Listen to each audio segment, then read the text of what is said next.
Today I'm going to talk about the role of reassurance, attachment, and connectedness in effective Alzheimer's care. Let me ask you, did you ever feel like you are failing to connect with your loved one living with dementia? I know what that feels like because it happened to me. Hello everyone, I'm Bob DeMarco, founder of the Alzheimer's Reading Room. I took care of my mom, Dottie, for 8.5 years, 3,112 days. So if you are a caregiver, I know how you feel. Here we go. In the beginning of my caregiver effort for my mother, she would say almost daily, "I don't want you here. I can take care of myself. Get out." This, of course, was very hurtful to me.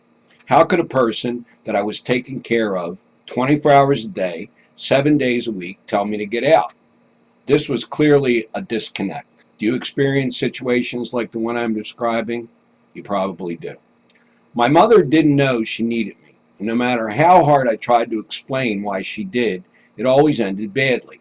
Eventually, I started thinking about how my mother was feeling instead of focusing on how I was feeling. Think about it, how my mother was feeling. This process of focusing on her behavior and her feelings finally resulted in a breakthrough for me, a caregiving breakthrough. It finally dawned on me that what my mother really needed was greater reassurance and less words. Words she couldn't understand and assimilate anyway. This led me to a new set of ideas which I put into practice one by one. The first was the role of reassurance in dementia care. What does reassurance mean? To reassure. To make someone feel less afraid, upset, or doubtful. To restore to confidence. To relieve someone of anxiety. Synonyms include assure, cheer, console, comfort, and soothe. I explained my understanding of the role of reassurance in greater detail in an article I wrote in the Alzheimer's Reading Room entitled "The Role of Reassurance in Dementia Care." You can find a link to the article in the show notes below this podcast. Next, I began to realize that touch was an important part of reassurance. As caregivers, one of the biggest challenges we face is how to communicate effectively with someone living with Alzheimer's disease. This challenge is particularly difficult when a person living with Alzheimer's becomes nasty and mean. Sometimes we overlook the importance of nonverbal communications, like touch. I explain in greater detail what I mean by this in an article entitled "An Alzheimer's Communication Tip: Touching Foreheads and Kindness." You can find the link to the article in the show notes below. I had a major breakthrough in my caregiver effort when I finally realized that using too many words only confused my mother and often led to her being or becoming anxious, confused, and angry. In Alzheimer's world, if you use too many words, all you are really saying is blah, blah, blah, blah, blah. I explain this in greater detail in my article, An Alzheimer's Communication Tip: No More Blah, Blah, Blah. The bottom line is I see it. Instead of making it all about you, start looking at the world from the view of the person living with dementia.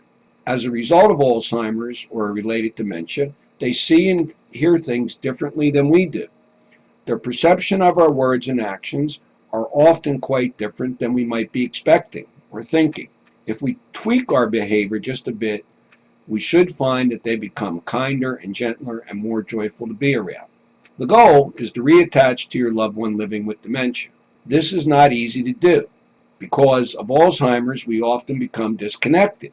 This happens in part because we continue to interact with our loved one in the ways we always have.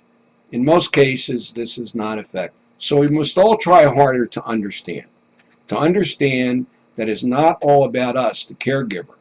It is about our loved one and how their brain is changing and how we have to adapt to those changes in order to understand and cope and communicate with them.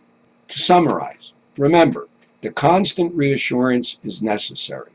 Our loved one can no longer remember what you told them yesterday or what you did yesterday. They need to be reassured over and over each new day. Good ways to reconnect include hugs, by holding hands, and by attaching our heads to their heads. If you try this, I feel confident you will be amazed by how well this works. Finally, you have to stop using so many words. By the time you get done explaining They are already confused and have trouble remembering all of it. Stop the blah, blah, blah. It doesn't work. Read my article about no more blah, blah, blah. I think this can make a big impact on your caregiving effort and on your caregiving day. Always remember this. When you are getting frustrated or exasperated, remind yourself, it is not their fault. It is not their fault. Go ahead and say it.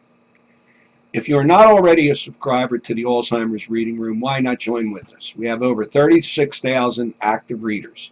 The goal in the ARR is very simple. We help caregivers and their loved one to live a better life. Like I said, I took care of my mom at home for 8.5 years, right up until the day she went to heaven. I know what it feels like, and I know from firsthand experience that if you are focusing on understanding, coping, and communicating, things will get better. As things get better, burden turns into joy, and that's the goal. Don't forget to check out the show notes below this podcast for more articles on effective caregiving. And while you're at it, pop over to the AlzheimersReadingRoom.com. Thanks for listening. See you all next time.